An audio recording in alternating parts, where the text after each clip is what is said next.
opportunity to fellowship with one another. Okay, so may I request everyone to let us all stand up. Let us pray. Please you, Lord, cleanse our hearts, cleanse our minds, Father God, so we could enter into your temple of worship, Lord.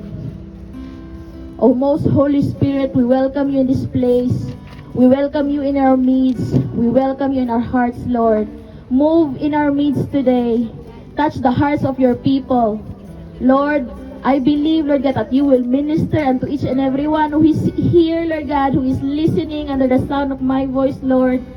Everything that we will do today, and we believe that you will continue to mold us, Lord, and you will continue to open our eyes, Lord God, to know you more in such level, Lord God.